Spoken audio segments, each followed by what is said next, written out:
हे guys welcome. इस video में हम देखने वाले हैं इलेक्ट्रोस्टैटिक्स इन वैक्यूम के बारे में। तो स्टार्ट करते हैं आज की वीडियो। Electrostatics in vacuum.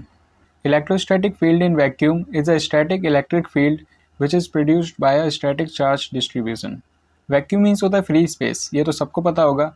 और स्टैटिक मीन्स होता है टाइम इनवेरिएंट, मतलब जो टाइम के साथ वेरी ना करे, टाइम के साथ चेंज ना हो।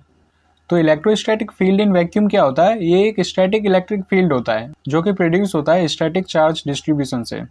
The application of electrostatics include, तो इलेक्ट्रोस्टैटिक्स के एप्लीकेशन क्या क्या होते हैं ये भी देख लेते हैं। इलेक्ट्रिक पावर ट्रांसमिशन, तो जो इलेक्ट्रोस्टैटिक्स का यूज़ होता है वो इलेक्ट्रिक पावर ट्रांसमिशन में यूज़ होता है, मतलब इलेक्ट्रिसिटी को ट्रांसफर करने के लिए। X-ray machines and solid state electronic device. X-ray machines में भी इसका यूज़ होता है and solid state electronic device, और सॉलिड स्टेट इलेक्ट्रॉनिक डिवाइस में भी इसका यूज़ होता है। और सॉलिड स्टेट इलेक्ट्रॉनिक डिवाइस कौन कौन होते हैं? ये होते हैं रेसिस्टर्स होते हैं, कैपेसिटर्स होते हैं। In the field of computers the application of electrostatics include. अगर कंप्यूटर के फील्ड में देखें तो जो इलेक्ट्रोस्टैटिक्स है उसके बहुत सारे एप्लीकेशन है, जैसे टच पैड्स में इसका यूज़ होता है, कैपेसिटेंस कीबोर्ड्स में इसका यूज़ होता है, लिक्विड क्रिस्टल डिस्प्ले में भी इसका यूज़ होता है। अब हम देखेंगे कूलम्स लॉ। कूलम्स लॉ तो वैसे ही सबको पता है, लेकिन एक मिनट में इस टॉपिक को रिवाइज कर लेते हैं। Coulomb's law states the magnitude of force between the 2 point charges Q1 and Q2। जो कूलम्स लॉ होता है वो हमें फोर्स बताता है 2 पॉइंट चार्जेस के बीच में। और इसकी कंडीशन क्या होती है? इसमें फर्स्ट है directly proportional to the product of their charges, तो इसमें जो फोर्स आएगी वो डायरेक्टली प्रोपोर्शनल होगी इन दोनों चार्जेस के प्रोडक्ट के। इसमें सेकंड पॉइंट है inversely proportional to the square of the distance r between them. और इन दोनों चार्जेस के बीच में अगर डिस्टेंस है r, तो जो फोर्स होगी वो इनवर्सली प्रोपोर्शनल होगी r स्क्वायर के, मतलब जो इसकी डिस्टेंस होगी उसके स्क्वायर के। इसमें थर्ड पॉइंट है acts along the line joining them, और जो लाइन इन दोनों चार्जेस को ज्वाइन करती है उसी के अलोंग ये फोर्स लगती है। तो फोर्स का फॉर्मूला हो जाता है F = K Q1 Q2 by R square. और इसमें K क्या है? Where K is the proportionality constant and can be determined from experiment. इसमें K है प्रोपोर्शनलिटी कांस्टेंट, और K की वैल्यू हम एक्सपेरिमेंट के थ्रू पता कर सकते हैं। अगर हम K की वैल्यू देखें तो K = होता है 1/4πε। इसमें जो एप्सिलॉन है वो है परमिएबिलिटी। अगर फ्री स्पेस या वैक्यूम के केस में देखें तो जो एप्सिलॉन होगी वो एप्सिलॉन नॉट के इक्वल हो जाती है, और इसकी जो वैल्यू होती है वो होती है 8.85 × 10⁻⁻12। अगर एप्सिलॉन नॉट की वैल्यू इस वाले फॉर्मूले में रख देते हैं तो जो K की वैल्यू होती है वो नियरली इक्वल आती है 9 × 10⁻9 के। अब हम देखेंगे electric charge distribution. There are 2 types of electric charges called positive and negative. तो हमें पता है जो इलेक्ट्रिक चार्जेस होते हैं वो 2 तरीके के होते हैं, एक होता है पॉजिटिव चार्ज और दूसरा होता है नेगेटिव चार्ज।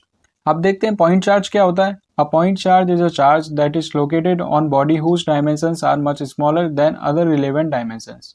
अगर इसे समझें, अगर हमारे पास 2 बॉडी है, उनमें से एक की डायमेंशन बहुत छोटी है और दूसरे की डायमेंशन बहुत बड़ी है, तो जो छोटी वाली डायमेंशन का ऑब्जेक्ट होगा वो एक पॉइंट ऑब्जेक्ट बन के रह जाता है। तो ऐसा ही होता है पॉइंट चार्ज। जो पॉइंट चार्ज होता है वो बहुत ही छोटे डायमेंशन का चार्ज होता है। The line charge distribution is described in terms of line charge density ρl। तो लाइन चार्ज में जो चार्जेस का डिस्ट्रीब्यूशन होता है वो अलोंग द लाइन होता है। तो लाइन चार्ज डिस्ट्रीब्यूशन को डिस्क्राइब करने के लिए जिस टर्म का हम यूज करते हैं वो होती है लाइन चार्ज डेंसिटी, और इसे डिनोट करते हैं ρl से। तो ये हमारे पास चार्जेस अलोंग द लाइन, और इसे हम डिनोट कर रहे हैं ρl से। अब हम देखेंगे surface charge density. In this static charge resides on the conductor surface and not in their interiors. For this reason ρs is commonly known as surface charge density.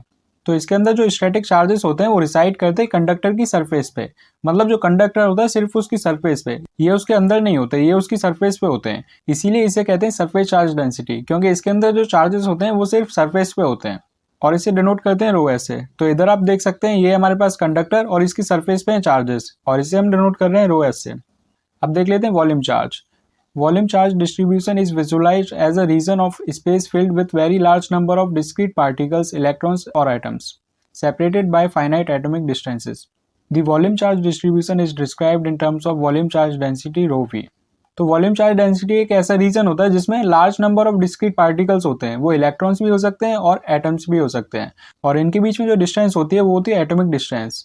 जैसा कि इसमें जो पार्टिकल हैं वो पूरे वॉल्यूम में फैले हुए हैं, तो इसीलिए जो वॉल्यूम चार्ज डिस्ट्रीब्यूशन है उसे हम डिस्क्राइब करते हैं वॉल्यूम चार्ज डेंसिटी से, और वॉल्यूम चार्ज डेंसिटी को हम डिनोट करते हैं ρv से।